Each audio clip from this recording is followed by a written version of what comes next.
ఈ ఎన్నికల్లో మొత్తం 175కి 150 సీట్లు మనం సాధించి తీరుతాం. రాజకీయ ప్రపంచం ఇవాళ నడుస్తుంది.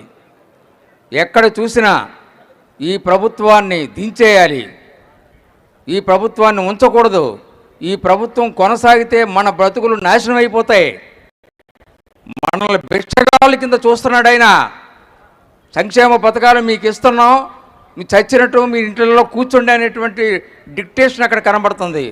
ఇటువంటి అరాచకమైనటువంటి పాలన, అటువంటి నియంత్రితమైనటువంటి పాలన ఏనాడు కూడా స్వాతంత్రం వచ్చిన తర్వాత మనం చూడలేదు, కానీ విని ఎరగలేనటువంటిది. అటువంటి పరిపాలన మనం తుదముట్టించాల్సినటువంటి అవసరం ఉంది. ఏమాత్రం మనం కన్నురెప్ప కూడా వేయకుండా మనం పని చేస్తే మాత్రం తప్పనిసరిగా ఆ 25 సీట్లలో కూడా ఎన్ని వస్తాయో వాళ్ళకి తెలియనటువంటి పరిస్థితి తీసుకురావాలి.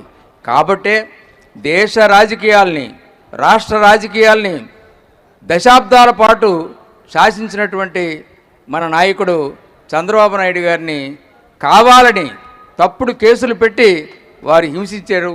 ఆ ఫలితాన్ని వారు అనుభవిస్తారని చెప్పేసి నేను తెలియపరుస్తున్నాను.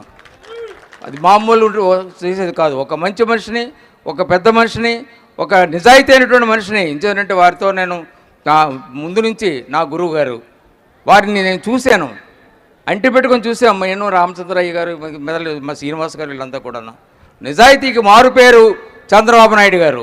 ఎక్కడా కూడా ఏమాత్రం కూడా స్కోప్ లేకుండా ట్రాన్స్పరెంట్గా ప్రభుత్వం ఉండాలి అని ప్రతి డిపార్ట్మెంట్ని కూడా శాసించినటువంటి రోజులు ఈ ప్రపంచంలో ఎవరు కొడుకు ఉండవు. అటువంటి చంద్రబాబు నాయుడు గారిని శాసించారు. అంతేకాకుండా ఈవేళ లోకేష్ బాబు కూడా బాగా ఇంప్రూవ్ అయ్యి ఆయన ప్రజల్లోకి వెళ్ళి, ఆయన జనాల్లోకి వెళ్ళి ఆయన మాటలు మాట్లాడుతుంటుంటే అది కూడా సహించలేక ఆయన్ని కూడా ఇబ్బంది పెట్టడానికి ప్రయత్నం చేస్తున్నారు. తప్పనిసరిగా వీరిద్దరి నాయకత్వంలోనూ కూడా ఈ రాష్ట్రంలో తనకు అధికారం రాదేమో అన్నటువంటి భయంతో ఆయన ఉండడం అనేటువంటి జరుగుతోంది. కాబట్టి అందరికీ కూడా మేము అప్పీల్ చేసి, నేను కూడా మరి గతంలో నేను 32 సంవత్సరాలు తెలుగుదేశం పార్టీలో ఉన్నాను, 1982 నుంచి. దురదృష్టవశాత్తు మరి 10 ఏళ్ళు దూరంగా అయిపోయాను.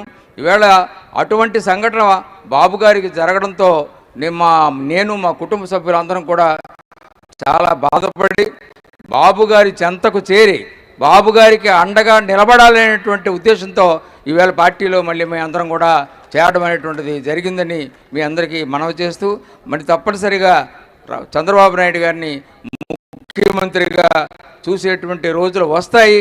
ఆ రోజుల నుంచి మళ్ళీ రాష్ట్రం చక్కగా మంచి అభివృద్ధితో స్వర్ణ రాష్ట్రంగా మళ్ళీ పేరొందుతుంది అని మీ అందరూ మనసు చేస్తూ, NTR NTR NTR Chandrababu Chandrababu Chandrababu. Thank you sir. ఇప్పుడు మన రాష్ట్ర అధ్యక్షులు పార్టీకి అలాగే